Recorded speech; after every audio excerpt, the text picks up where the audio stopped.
Pasok na sa Eastern Semifinals ang Philadelphia 76ers.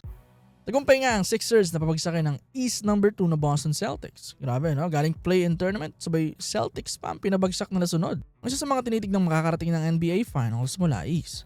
At ang malupit pa sa ginawa nitong Sixers, down na sila ng 3-1 sa series. Pero nagawa pa nga rin nilang manalo ng 3 sunod para mag-advance. Yung final game pa, sa home court pa ng Boston na ginawa yon.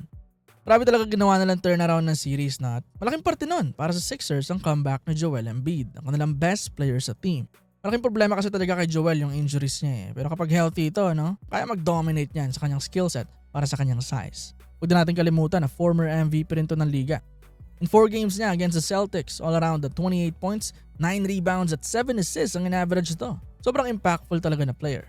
Pero nung wala siya, 2-1 ang serye pabor sa Celtics. Pero nung bumalik nga siya, ay doon na bumaliktad. 3-1 naman sa last 4 games pabor sa Sixers. Lalo pa nitong Game 7, sa do-or-die game na yon, 34 big points, 12 rebounds at 6 assists ang ginawa ni Embiid. So hindi nga lang ganun ka-efficient na numbers, no? But still, without him, hindi magagawa ng Sixers itong comeback na ito.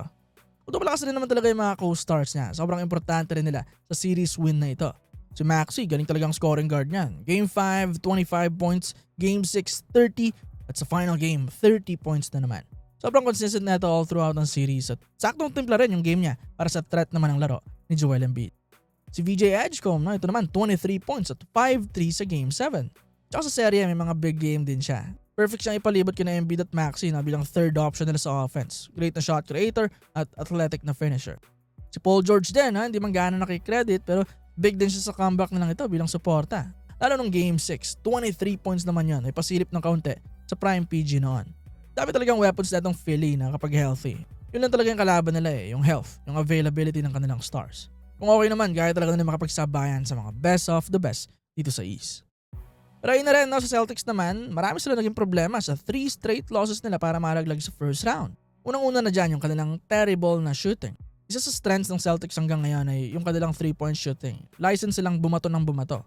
Pero yun nga lang, pag maalat, yan din ang nagiging weakness nila. Nakitang sa kanilang Game 7 loss, tumira lang sila ng 13 of 49 shots sa 3, just 26%. Same story rin yan sa Game 5 at Game 6 kaya na straight sila. Game 5, 11 of 39, well sa Game 6, 12 of 41. So, sobrang dependent nila sa 3, hirap silang humanap ng puntos kapag hindi na gumagana ito. Pero isa pang dumagok sa kanila, itong injury naman na Jason Tatum. Dahilan para iupo niya ang final game ng series. Ang pinaka-importanting laro nila against the Sixers. Bigla-bigla lang nawala na naman ng Boston ng isa sa mga top scorers nila. Huge na loss sa kanilang firepower at naging mas predictable din ang kanilang offense. Mentally, may epekto rin yan. Nasasaba kayo ng kulang kontra pa sa may momentum ng Sixers. Pero ano man, pumalag pa rin talaga itong Celtics. Lumaban pa rin. May mga okay na run din sila sa Game 7. Sumubok na mabaliktad pa ang game. Si Derek White, big din ang in-step up niya with 26 points. Problema lang nila, ang ganda rin talaga na naging simula ng Philly. Kaya naghahabol sila the whole game. Hanggang sa dulo, nabiti na lang sila. Credit din natin yung Sixers doon dahil nasasagot din talaga nila yung mga run ng Celtics. Hindi sila nagko-collapse. Tapos in defense rin ng Philly, ramdam sa serye. Kita rin yan sa bumagsak na scoring ng Boston. Lalo sa last 3 games. Game 5, 97 points lang ang inalaw. Game 6, 93 points lang. Then Game 7, just 100 points. Yan naman ang key sa Boston even ng mga nakaraang season pa. Kapag high scoring game, sobrang hirap na ng talunin. Pero kapag low scoring, may mahigpit na depensa na. Plus sinaluan pa ng mala sa 3, ay vulnerable sila. Sobrang vulnerable. At ayan nga, nangyari ngayon ulit. Choke ng 3-1 lead. At hindi nakahanap ng answer sa pagbuwalta ng Sixers sa 3 straight losses nilang ito. Kaya yan, laglag ang number 2 ng East na Boston Celtics kontra play-in team ng Philadelphia 76ers. Congrats sa Philly sa panalo lang ito na well-deserved.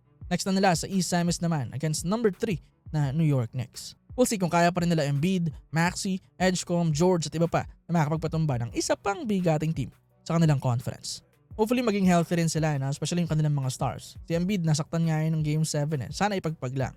Crucial na available sa buong series or at least most nun. Abangan natin na magiging bakbakan ng Philadelphia 76ers at New York Knicks.